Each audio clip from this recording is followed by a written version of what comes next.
नमस्कार, साहित्य तक में आपका स्वागत है। मैं हूं संजय शर्मा। आज आपकी मुलाकात करा रहे हैं एक ऐसे युवा कवि से जिनका कवि कर्म, जिनका प्रोफेशन नहीं है, जिनका पैशन है। यानी पैशन और प्रोफेशन के बीच का ये अंतर है कि बाय प्रोफेशन ये बैंकर हैं, लेकिन आम आदमी के सरोकार की कविता लिखते हैं। आमतौर से बैंकरों का सरोकार तो सिर्फ नकर नारायण से होता है, लेकिन इनका सरोकार आम आदमी के, जिसको कहते हैं आम नारायण, उनसे है। और आपका स्वागत है अखिलेश जी। अखिलेश शर्मा हमारे साथ हैं, जिनका नया कविता संग्रह किस्तों में आदमी अभी हाल ही प्रकाशित हुआ है, जिसमें आम आदमी के सरोकार की कविताएं हैं। तो अखिलेश जी से सीधी बातचीत शुरू करते हैं कि कवि कर्म आपके लिए क्या है, क्योंकि आपका मेन प्रोफेशन तो बैंकर है। तो एक बैंकर के अंदर जो आम आदमी है वो कविताओं में कैसे ढलता है? एक बैंकर असल में आम आदमी ही होता है। कोई भी आम आदमी होकर ही कहीं किसी जगह पे पहुंचते हैं। तो और मेरे प्रोफेशन में मुझे अलग अलग जगह जाने का मौका मिला, अवसर मिला, बहुत जन जन की सेवा करने का मौका मिला। जो हमारी सरकार की जो स्कीमें हैं उसको जन जन तक पहुंचाने का मौका मिला। उस दौरान कई लोगों से गुफ्तगू हुई, बातचीत हुई, मिलजुल हुआ। ऐसे भी शुरू से थोड़ा घूमने फिरने का शौक रहा है। तो वो सब अनुभव जो हैं शायद थोड़ी बहुत किताबों में आई, और कुछ लगातार पढ़ने लिखने से भी शायद ऐसा हो पाया। हर एक कवि के लिए कविता लिखने का एक माहौल, एक खास तरह का उसके चारों ओर वातावरण होना चाहिए। तो आपके लिए भी ऐसा कुछ है, या बड़े कवियों का तो ये कोई लेट कर लिखते हैं, कोई रात को 3 बजे लिखते हैं, कोई सुबह 4 बजे लिखते हैं, कोई नींद में भी लिख लेते हैं? तो क्या लगता है आपको, आपके लिए वो स्थिति क्या है? कविता जो उसका प्रसव होता है कविता का, वो किस तरह से होता है?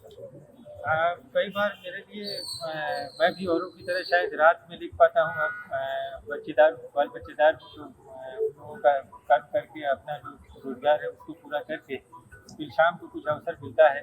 शुरुआत से थोड़ा सा रात में पढ़ने के शौक रहा था। और पहले भी रहता था कि पहले अपने कोर्स की किताबें कर लें, उसके बाद में फिर बाकी साहित्य की किताब पढ़ें। तो वो पढ़ता था। अभी भी अब कहीं कुछ नई जगह गया तो वहाँ कुछ नया देखने को मिलता है, तो कुछ उसको शब्दों में पिरोने की कोशिश करता हूँ। बस इतना ही है।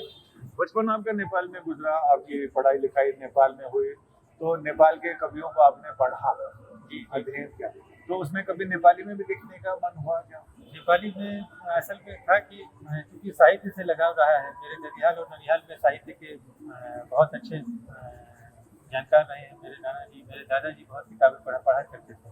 वो बहुत प्रोत्साहित करते थे कि बहुत जगह जाने का अवसर नहीं मिलता है, लेकिन आप एक घर बैठे पढ़ सकते हैं। अपना समय इधर उधर बर्बाद करने के बजाय आप आगे पढ़ने की कोशिश करें तो आप बहुत सारी चीज़ें जानेंगे। तो इसी क्रम में फिर नेपाल में पढ़ाई लिखाई हुई। नेपाल में बहुत अच्छे अच्छे कवि हुए। श्री भानुभक्त आचार्य जी नेपाल के राष्ट्र कवि रहे। वो सब चीज़ें हमारे कोर्स में थी। तो हमारे जो साहित्य में एक हमारे कोयला सर थे, वो बहुत अच्छा कविता वाचन करते थे। तो उनको देख करके कई चीज़ें मिली। फिर मैथिली में हमारे यहाँ एक मेरे शिक्षक रहे हैं श्री प्रवीण नारायण चौधरी। वो मैथिली में बहुत अच्छी कविता वाचन करते हैं। तो वो कई बार हमें प्रोत्साहित करते थे कुछ लिखा हुआ पढ़ने के लिए। तो शायद धीरे धीरे फिर ऐसे ही। नेपाल में तो वहाँ की महारानी ऐश्वर्य राजलक्ष्मी देवी शाह, उनकी भी कविताएं कोर्स की किताबों में चलती हैं। आपकी कविताओं पे आते हैं। आपने दिल्ली में रहने के दौरान दिल्ली के आम आदमी के तरह यहाँ की चीजों को महसूस किया, आपने उसकी भी कविता लिखी है, जो आप हमारे दर्शकों से साझा करेंगे? जी जी जी। एक कविता हमने दिल्ली मेट्रो पे लिखी है। हाँ। थोड़ा सा कहीं कहीं कटाक्ष भी है, और कहीं मैं कुछ लाइनें उसकी सुनाने की कोशिश करूँगा।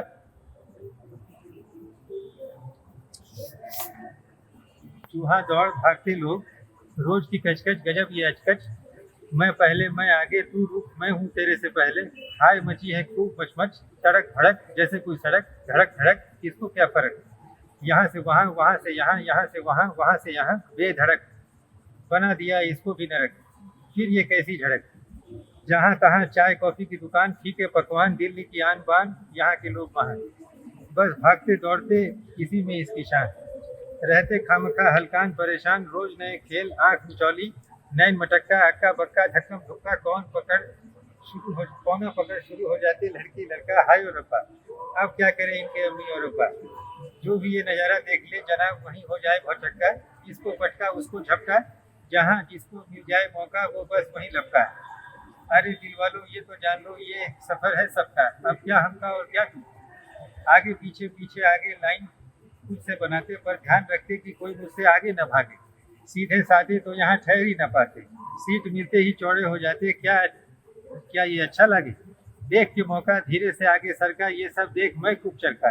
दिल्ली वालों की मेट्रो का नज़ारा देख मैं लगा रहा कह कहा। हमें तो अब कलम की स्याही का ही रह गया है अब चस्का। बस समझने वाली बात इतनी सी है, ये हिंदुस्तान नहीं किसी एक का, इसको भारत बनाने में खून पसीना लगा है हमका। अरे भाई आपका, हमका, हम सबका। ऐसी बहुत सारी कविताएं हैं जो आम आदमी के सरोकार को आपके चेहरे पर कभी मुस्कान ला देती हैं, कभी आपको सोचने पर मजबूर करती हैं। बहुत सारी समस्याएं हैं जो आम जनता जिनसे रूबरू होती है। ऐसी बहुत सारी कविताएं हैं। और अब अखिलेश, अगला आपका प्रोजेक्ट क्या है? मेरा मैं कुछ छोटी कहानियाँ भी लिखता हूँ। हालांकि अभी उसको पब्लिक में नहीं आया है, कुछ कॉलेज के समय से स्कूली दिनों से कुछ कुछ लिखते आया हूँ। तो मेरा पहला एक मकसद था कि सबसे पहले जो मैंने लिखा है, जो अनुभव किया है, उसको शब्दों से किताब का एक जरिया दूँ, एक माध्यम दूँ दर्शकों को पढ़ने के लिए। अब इसके जैसे सभी लोग कहते हैं कि दर्शक जनता जनार्दन जो है वो सब कुछ है, तो वो जैसा कहेंगे अब मैं। यानी कि कहते हैं कि पितृत्व का प्रमाण पुत्र होता है और गुरुत्व का प्रमाण शिष्य होता है। वैसे ही आप लेखक हैं, साहित्यकार हैं, इसका प्रमाण आपके पाठक होते हैं। आप अच्छे कलाकार हैं, इसका प्रमाण आपके रसिक श्रोता और दर्शक होते हैं। यानी अखिलेश को भी अब ये लगता है कि अगली पुस्तक के साथ जब वो आएंगे साहित्य की एक अलग विधा के साथ, लघु कथाओं के साथ, तो फिर एक बार फिर अग्नि परीक्षा के लिए इन्हें उतरना पड़ेगा, इनकी रचनाओं को उतरना पड़ेगा।